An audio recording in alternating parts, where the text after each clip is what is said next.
Olá pessoal, tudo bem? Vamos hoje dar início ao nosso preparatório para as residências em saúde.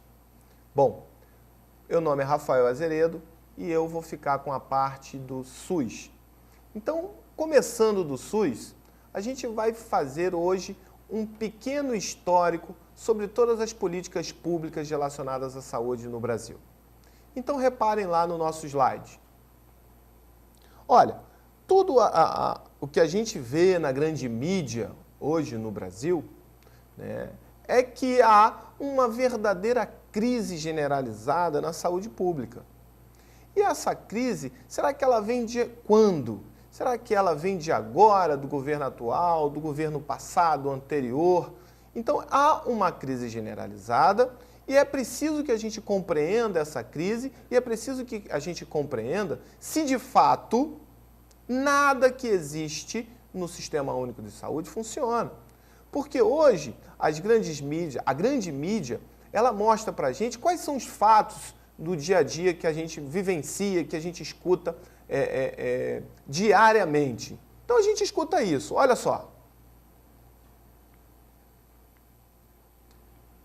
Baixos valores pagos pelo SUS aos diversos procedimentos médicos hospitalares, aumento de incidência e o ressurgimento de diversas doenças transmissíveis, denúncias de abusos cometidos pelos planos privados e pelos seguros de saúde, filas frequentes de pacientes nos serviços de saúde. Olha aqui, ó, pacientes que morrem sem atendimento e pior, pacientes que morrem porque foram atendidos, né? Mais alguns fatos diários. Falta de leitos hospitalares para atender a demanda da população, escassez de recursos financeiros, materiais e humanos para manter os serviços de saúde operando com eficácia e eficiência, atraso no repasse dos pagamentos do Ministério da Saúde para os serviços conveniados. Então, reparem, a gente vê um verdadeiro caos. Então, como que nós podemos analisar essa crise?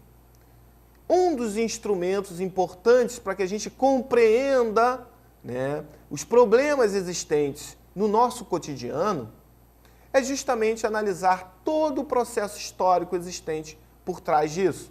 Então, vejam bem, para que a gente compreenda isso, nós vamos analisar a história. Por que isso? Porque para que a gente, assim como nós somos frutos do nosso passado e da nossa história, o setor saúde e as políticas públicas de saúde também sofrem e sofreram influências de todo um contexto político, social e econômico pelo qual o Brasil passou ao longo dos tempos. Então, olha só, para isso, como que nós vamos realizar a nossa atividade? Vamos fazer um recorte, alguns recortes históricos em determinados momentos, né, da história brasileira. E a partir daí, vamos pensar, né, quais foram as principais ações, as principais medidas tomadas, né, nas políticas de saúde naquele período. Vamos ao primeiro período. Muito bem. De 1500 até o primeiro reinado, né, 1888, mais ou menos, o que nós tínhamos ali? Vejam, corta aqui para mim.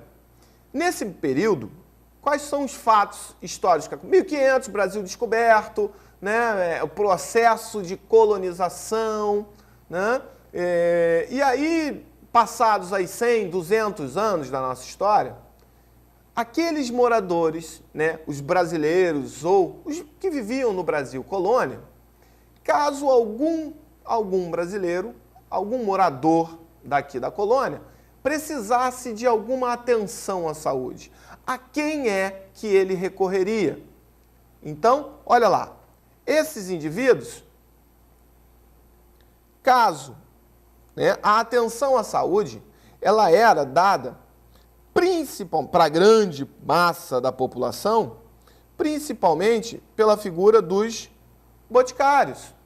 Quem eram os boticários? Os boticários Os boticários eram aqueles indivíduos, que exerciam a profissão, que conheciam o poder do conhecimento de cura de determinadas raízes, de determinadas plantas, né? E isso era uma profissão que passava de pai para filho. É como se nós falássemos que seria o primórdio do farmacêutico hoje, tá? E então, caso eu, povo, precisasse da assistência à saúde, a quem eu recorreria? Ao boticário. Eu teria ainda algumas outras opções.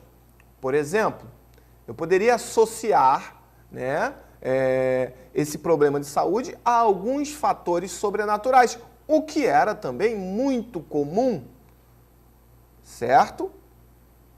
Ou então, né, já nesse período, nessa época, nós tínhamos, né, algumas casas de caridades, né, casas de cuidado, que foram idealizadas por damas da sociedade extremamente católicas, que se reuniram para poder prestar assistência aos miseráveis. Eram casas misericordiosas. Nós temos hoje, né, que data desde essa época, por exemplo, as Santas Casas de Misericórdia no município de Santos, né, neste período. Então, reparem bem, eu, povo, caso precisasse de qualquer assistência, eu não teria nenhum subsídio, o Estado não tinha nenhuma responsabilidade com a atenção à saúde dessa população. Em contrapartida, aquela minoria privilegiada economicamente, né, aqueles que mandavam, aqueles que estavam no poder, caso estes precisassem de alguma assistência à saúde, a quem eles recorreriam? Aonde eles iriam? Eles não iriam em lugar nenhum. Ué, lugar nenhum, Rafael? Ficariam sem assistência? Não, não ficaria sem assistência, não. Você pode estar se perguntando aí, e aí você lembra quando a gente assiste, quando passa, reprisa, não vale a pena ver de novo, ou então quando tem alguma novela das 6, que retrata novelas de época, e a gente vê lá o mocinho ou aquele que, né, filhos dos fazendeiros, que precisa de alguma assistência à saúde, ele não vai a lugar nenhum. Por quê? O médico iria à sua casa. Era a figura do médico da família. Ou seja, eu, como tinha dinheiro para pagar, teria assistência médica domiciliar, com cuidados. Muito provavelmente foi aquele médico que me fez o meu parto, cuida da minha mãe, do meu pai, dos meus irmãos. Então, eu tinha isso, tá? Então, para uma minoria, havia a assistência médica, porque eles poderiam pagar. Para a grande maioria da população, ficava a cargo dos boticários, né, dos curandeiros ou das casas de misericórdia. Vamos para o segundo período? Muito bem.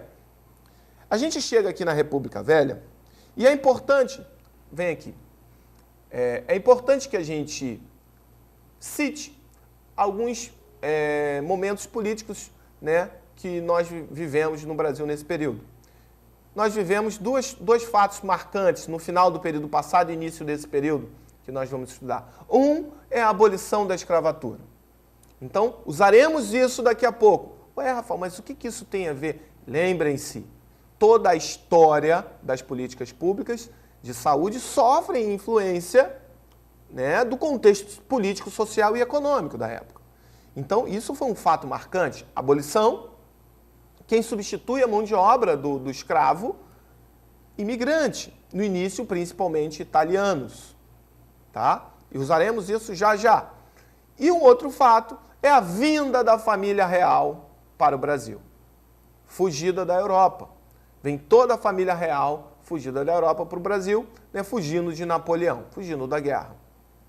Então, vamos lá. Olha lá. Nesse período, né, de 89 até 1930, quais eram as doenças que predominavam nesse período? Então, reparem, olha para aqui, para o slide ainda. Qual era o meu modelo econômico? O meu modelo econômico, na época, o Brasil era um país eminentemente agrário. Com qual objetivo? Exportar. Então, nós tínhamos uma economia agrária exportadora. Tá? E quais eram as doenças que predominavam nesse período? Olha, aqui as doenças que predominavam eram as tidas doenças pestilentas. Doenças infecciosas, febre amarela, sífilis, tuberculose, varíola. Então, todas essas doenças eram aquelas que predominavam. Vamos analisar aqui agora. Temos esse quadro. Brasil, modelo econômico, agrário exportador. Doenças predominando no Brasil eram as doenças pestilentas, doenças infecciosas. Bom, vamos compreender. Reparem, por onde as nossas capitais cresceram? A partir de onde? Se a gente fizer uma breve reflexão, a gente vai ver o seguinte. Rio de Janeiro. Qual é a parte antiga do Rio de Janeiro? Lá para a Praça Mauá, zona portuária na Praça Mauá. Se a gente vai para Santos, zona portuária. Se eu vou para Salvador, zona portuária. Né? Se eu vou para Recife, zona portuária. Então, as capitais elas acabam por crescer pela zona portuária, por uma questão óbvia, que era onde estava a mão de obra. Né? Onde estava a nossa economia, onde movimentava a nossa economia. Então, as cidades crescem a partir dali. Então, e crescem de que maneira? Né? Há uma proliferação dos cortiços, aglomerados urbanos. Né? E esses aglomerados urbanos, sem saneamento básico, população aglomerada, vivendo, sem ventilação, sem iluminação. Reparem, isso tudo são fatores de riscos para doenças infecciosas, proliferação de doenças infecciosas. Tá? E aí, nesse período, né, surge uma política que ficou conhecida como, olha ali,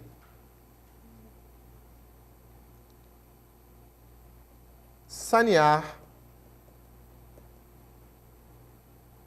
para exportar.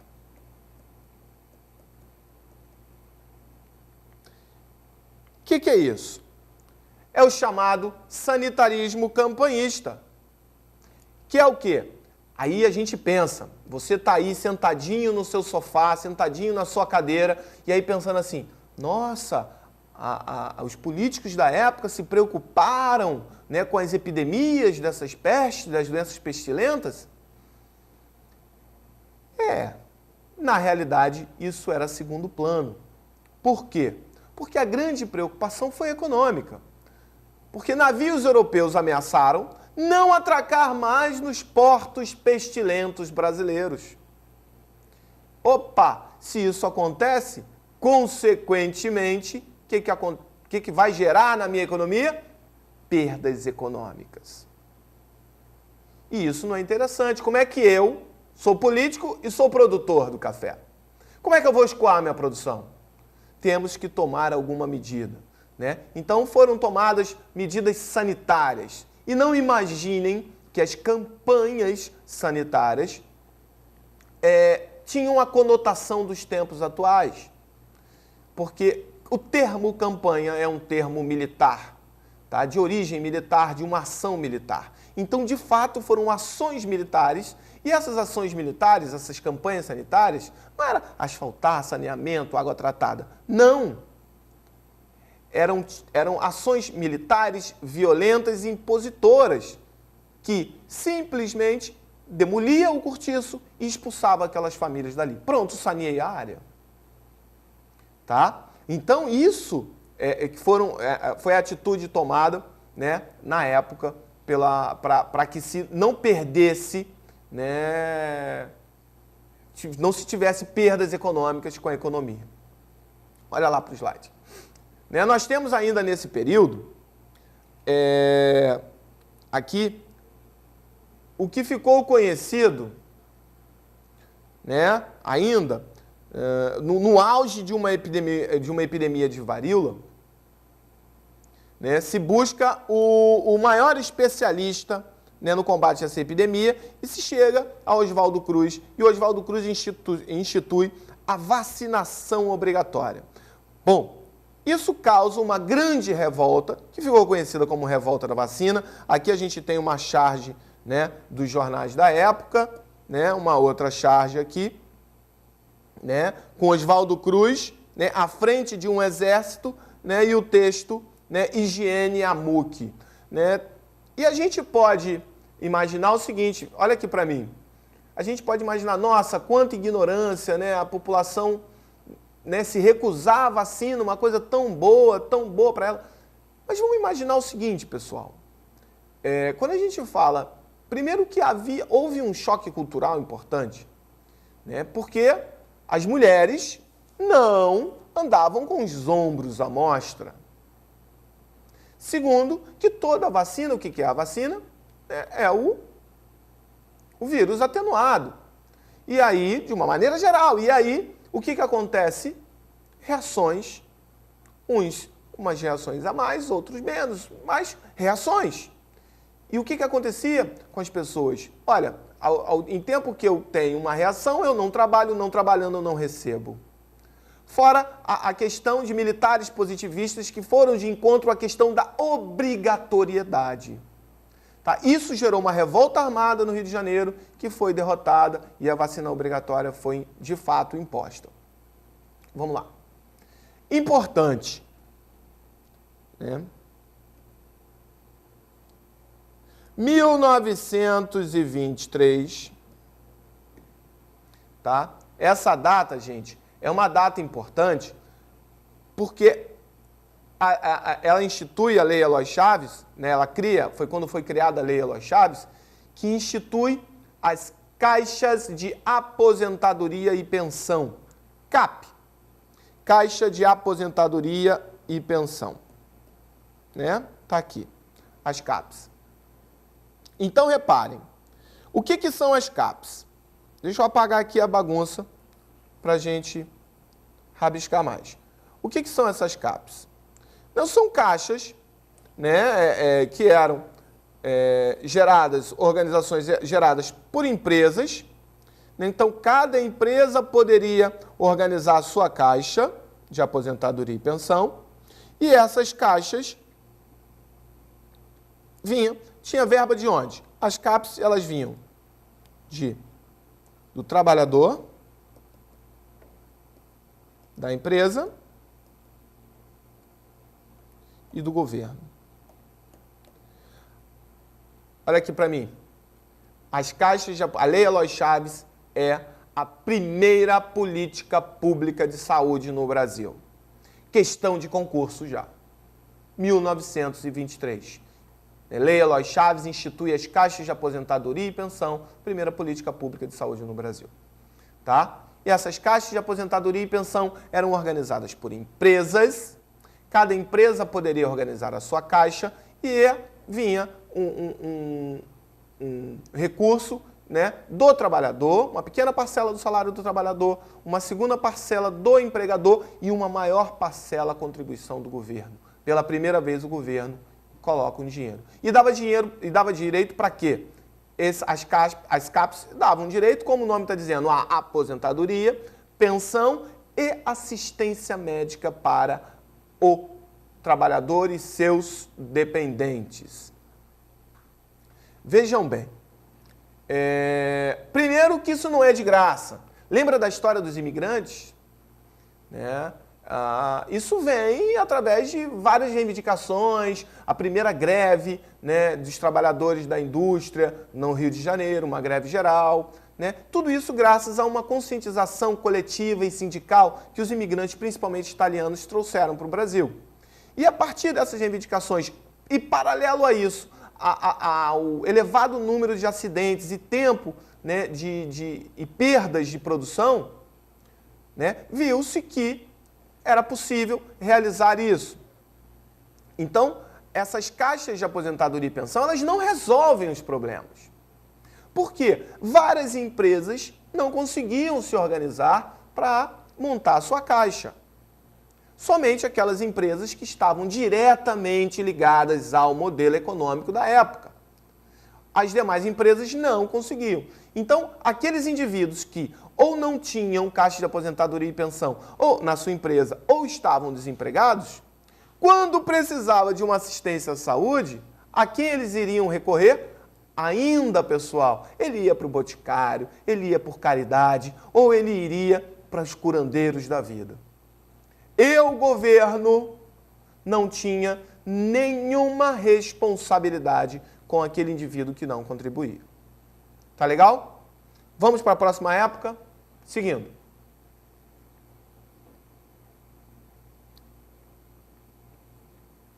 Então, olha lá. Agora, a próxima época a gente vai chamar de Era Vargas. Obviamente que Vargas não ficou no poder durante esses 34 anos aqui, né?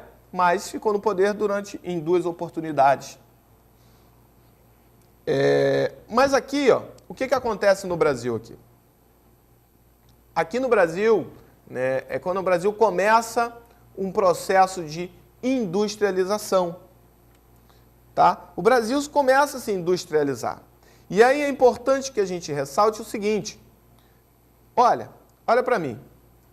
Brasil agrário, mão de obra no campo. Brasil industrial, mão de obra na cidade. O que acontece nesse período? Um êxodo rural. A migração do homem do campo para a cidade. Entendendo que a mão de obra que a indústria precisa é uma mão de obra qualificada, né? E esse homem do campo não tem essa mão de obra. Então, as doenças que predominaram nesse período, por mais que o Brasil tenha vivido um processo de milagre econômico, ou o início do seu milagre econômico, né, eram as doenças da miséria, as doenças da pobreza, né, desnutrição, doenças infecto-parasitárias. Por quê? Porque a gente começa a formar os aglomerados urbanos nos grandes centros, né? O desemprego começa a crescer num determinado momento. Tá? Seguindo. Aí, né, paralelo aí à questão da crise do café, e aí o Brasil começa o processo de industrialização, né, da queda da Bolsa de Nova York. O que Getúlio Vargas enxerga nesse período? Olha, analisa aqui comigo, para eu industrializar, eu preciso de dinheiro, né? Para que a indústria, para o capital estrangeiro venha para o Brasil, eu preciso de dinheiro. E havia um investimento que nenhuma multinacional queria, que era o investimento estrutural, o mais caro. E o Brasil precisava fazer isso. E com que dinheiro que a gente não tinha? E aí Getúlio olha para as caixas de aposentadoria e pensão e enxerga, nossa, eu sou o que mais contribui para as caixas. E a administração das caixas de aposentadoria e pensão fica com um colegiado formado por trabalhadores e empregadores. E eles que decidem quem é esse colegiado. O que Getúlio faz? Getúlio acaba com as caixas de aposentadoria e pensão e cria os institutos de aposentadoria e pensão. Qual a diferença, Rafael, da caixa de aposentadoria e pensão para o instituto de aposentadoria e pensão? Uma é caixa e outra é instituto? Não só isso, mas primeira diferença, as caixas elas eram organizadas por categoria, por empresa. Os institutos são organizados por categoria. Então eu tinha um instituto de aposentadoria e pensão dos bancários, IAPB, institutos de aposentadoria e pensão dos servidores, institutos de aposentadoria e pensão dos portuários. Então, quer dizer, cada categoria poderia montar o seu instituto. E aí Getúlio fala assim, nomearei pessoa de minha inteira confiança para administrar os institutos de aposentadoria e pensão. Grande manobra, porque o dinheiro da Previdência começa a ser utilizado no processo de industrialização do Brasil. Olha o rombo da Previdência aí que a gente tanto escuta hoje, gente. Vem aí, ó. Principalmente, começa o seu início aí, principalmente aí com os institutos de aposentadoria e pensão. Que o dinheiro do Instituto de Aposentadoria e Pensão foi usado para construir a Ponte Rio-Niterói, a usina hidrelétrica de Itaipu, tá? Toda esse suporte para a vinda de mais indústria, tá? Então o Brasil está se industrializando e aí eu começo o desvio. E aí Getúlio começa a pipocar, começa a criar vários institutos, né? Micro-institutos, onde o trabalhador contribuía, o empregador contribuía e na hora de usar não tinha. Tá? Não tinha garantia de atendimento. Né? E só para reforçar, o atendimento e a forma de arrecadação é a mesma até hoje na realidade. Então garantia aposentadoria e pensão e assistência de saúde. Tá legal? Seguindo lá. Agora, nós tivemos uma série de avanços na saúde pública brasileira dentro desse período, inegáveis. Porém, um processo de interiorização da saúde pública. Tudo bem que, olha aqui, mais uma vez, né, o interesse era econômico. Quando a gente estava na Segunda Grande Guerra, o que acontece? Acaba a borracha no mundo. Só no Brasil tem. Então é preciso cuidar da saúde dos soldados da borracha, como eles foram classificados, né, os seringueiros. Então há um processo de interiorização que, na realidade, tem uma grande preocupação econômica e não com a saúde da população. Então a gente avança, é criado o Ministério da Saúde. No entanto, há uma pulverização. Olha só para esse texto que interessante. Com a escassez dos recursos financeiros, isso ainda associado a uma pulverização desses recursos, né, pulverizados, e de pessoal entre diversos órgãos e setores, né, até os conflitos de jurisdição e gestão e uma superposição de funções e atividades fazem com que a maioria das ações de saúde pública, que foram bastantes, né, no Estado Novo, se reduzissem a meros aspectos normativos, muitas vezes sem a efetivação no campo prático de soluções para os grandes problemas sanitários existentes no Brasil naquela época. Tá? Então, evoluímos sim, mas em muitos casos não efetivamos, né, no campo prático para solucionar os problemas de saúde pública daquela época. Bom, o quarto período que nós vamos estudar é o autoritarismo. Então, nesse período, gente, né, em 64, com um golpe militar, e depois nós vivemos 20 anos de ditadura. Nesse período, todos os indicadores de saúde pioraram, sem exceção. Vem para mim. Sem exceção, todos pioraram. Tá? A mortalidade infantil aumentou. Eu tenho o surgimento de novas epidemias, o ressurgimento de epidemias que haviam sido erradicadas. Tá? Tudo piora. Né? E aí a gente tem como entender isso segundo, basicamente, uma ação, um ponto-chave, né, tomado pela ditadura militar. Olha para ali. O que a ditadura faz? Ela pega todos os institutos de aposentadoria e pensão e unifica no Instituto Nacional de Previdência Social, INPS. Então eu vou juntar todos os IAPs em INPS. Olha aqui para mim. O que eu faço? Eu tinha, lembra, IAPs que eram verdadeiras potências da assistência. E tinha um IAPs aqui, ó, bem rasteirinho, que não dava nada, não garantia nada. Eu unifico, eu crio isso daqui. E aí, a partir de agora, eu não tenho mais assistência. Nem para quem é por empresa, não é só por categoria, mas agora todo o trabalhador formal. Ou seja, todo o trabalhador com carteira assinada terá o direito, né, ao INPS. Então, quando eu faço isso, olha aqui o que acontece. Quando eu aumento, né, quando eu unifico, eu aumento substancialmente o número de contribuintes, porque agora todos os trabalhadores formais. Em contrapartida, né? Então, aumento pra caramba o número da minha arrecadação. Em contrapartida, eu aumento também bastante o número de beneficiários. Tá? E com o sistema médico previdenciário existente na época, era impossível atender a toda essa população. No entanto, como eu aumentei o número de contribuintes, eu tenho dinheiro. E aí o governo militar, ele tinha que decidir como trabalhar com esse recurso. Olha aqui para mim. Ele tem dois caminhos. Tem dois caminhos.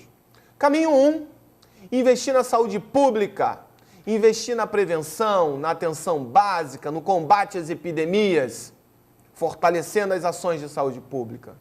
Caminho 2, investir na iniciativa privada. Qual será que ele toma? Reparem, eu estou numa ditadura militar. Estando numa ditadura militar, quem me mantém no poder é uma minoria economicamente, socialmente privilegiada. Então, o que eu faço? Eu pego esse dinheiro, olha lá. Eu pego o dinheiro, né, para atender, né, a necessidade desse sistema, eu pego esse dinheiro e dou para a iniciativa privada. E com isso eu vou cooptar, né, apoio de setores importantes e influentes da sociedade e da economia. E é tão legal, olha aqui, ó, o empréstimo, a linha de crédito desse dinheiro, o nome da linha de crédito era empréstimos a fundo perdido. Pagar, sei lá quando. Então eu pego o dinheiro público do INPS, dou na iniciativa privada, faço empréstimo, para que ela construa hospitais de grande porte. Tá? Então eu construo hospitais de grande porte. Muito bem. Isso no início, né, para vocês terem uma ideia, no início do INPS, bem no início, sobravam-se leitos. Entendendo ainda que a gente está no auge do milagre econômico. Eu estou no auge do milagre econômico. Ou seja, economia boa, desemprego mínimo. Tá? Desemprego mínimo. Né? Então, repara, a arrecadação bombou. Para vocês terem uma ideia, a arrecadação do INPS no início era similar a todo o orçamento da União. Similar a todo o orçamento. Então, tinha muito dinheiro. Tá? Mas quando eu invisto no modelo hospitalocêntrico e curativo, eu tenho algumas consequências. Vamos a elas, olha lá. Então, primeira coisa, quando eu priorizo esse modelo, né, curativo, esse modelo assistencial privatista curativo, eu sou incapaz de solucionar os principais problemas de saúde coletiva. Olha para mim. Qual hospital, por mais tecnologia que ele tenha, que vai resolver uma epidemia de dengue, febre amarela, malária, sífilis? Não resolve. O cara tem a doença, cura ou não, mas se curar, volta. O mosquito não é seletivo, pica de novo. Então eu não consigo resolver os principais problemas de saúde pública da população. Outra consequência. O que é mais caro? Eu prevenir ou eu fazer assistência? Obviamente que com uma medicina curativa, cada vez mais eu tenho um aumento nos meus custos, tá? Na minha atenção médica hospitalar. Tá? E isso cada vez mais aumentando o custo. E aí o Brasil começa a entrar numa recessão econômica. Recessão econômica, desemprego.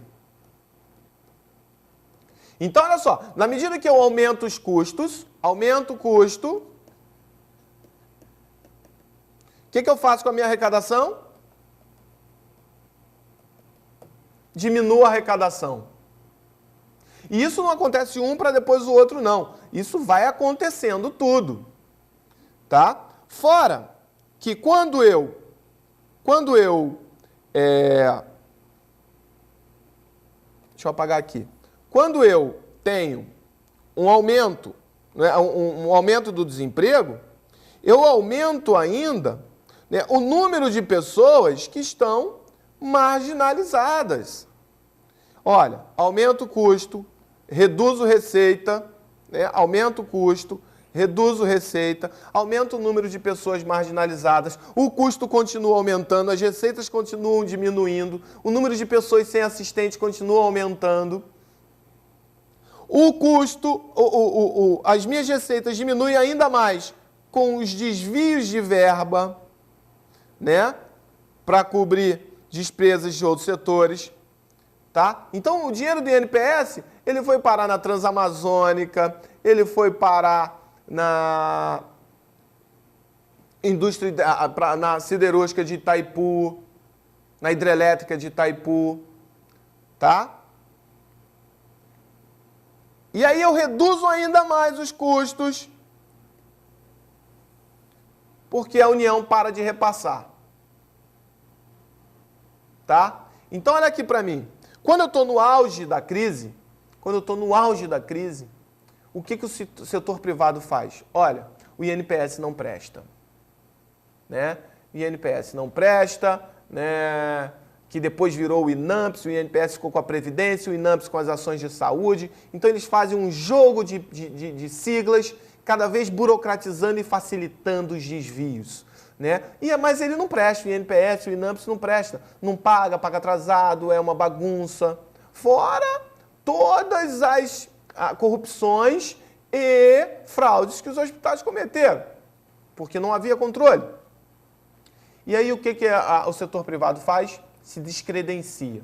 Então aquilo que no início sobrava leito, né, os hospitais se descredenciam e não atendem mais ao INPS, começa a faltar escassez total de leitos. Tá bom? E aí, o que acontece? Há uma iniciativa do setor privado falando o seguinte: olha, o futuro da assistência é a medicina de grupo. Então começa a vender a ideia dos planos de saúde. Olha que situação fantástica. Recebi dinheiro para construir um hospital, recebi dinheiro para atender, né, a população. Quando eu me capitalizo, eu descredencio e vendo o meu. Então, eu sucateio o público para vender o privado. Isso não é novidade para a gente hoje. Tá? A gente vê isso hoje ainda. Mas essa foi a lógica. E é nesse quadro de total caos que a gente chega no outro período. Então, o outro período que a gente vai... Brasil, um processo de redemocratização, não tivemos eleições diretas, elas foram indiretas, né? Tancredo e Sarney, indiretamente, ganharam. Né? O Tancredo morre antes de assumir, e Sarney assume o país nesse caos, né? Nesse verdadeiro caos. Mas no finalzinho da ditadura, os movimentos sociais, né? A ditadura já vinha perdendo força e os movimentos sociais começaram a se reorganizar, né? Movimentos sindicais, principalmente, né, com mulheres nos subúrbios, nas periferias, né, reivindicando melhores condições de saúde. Então esse movimento ganha força com a adesão de profissionais de saúde, esse movimento ganha força com a adesão de estudantes, esse movimento ganha força com a adesão de outros movimentos sociais. Né? Esse movimento, né, ficou conhecido como Reforma Sanitária Brasileira, e aí a definição da Reforma Sanitária Brasileira por um de seus idealizadores, professor Sérgio Arouca. Olha no slide. Então a Reforma Sanitária, ela foi assumida como uma proposta abrangente de mudança social e, ao mesmo tempo, de transformação da situação de saúde. Uma coisa levava a outra. Ela representava, por um lado, a indignação contra as precárias condições de saúde, o descaso acumulado, a mercantilização do setor e a incompetência e o atraso. Por outro, a possibilidade política de enfrentar o problema. Então, a reforma sanitária, olha aqui para mim, A reforma sanitária ela não era apenas um movimento reivindicando, mas era um movimento que pensava as soluções para aquele caos que foi criado e vivenciado na década passada. Bom, pessoal, por hoje é só. Nossa próxima aula a gente começa a partir daqui, da reforma sanitária, suas conquistas e a criação do Sistema Único de Saúde. Até lá, bons estudos e até a próxima.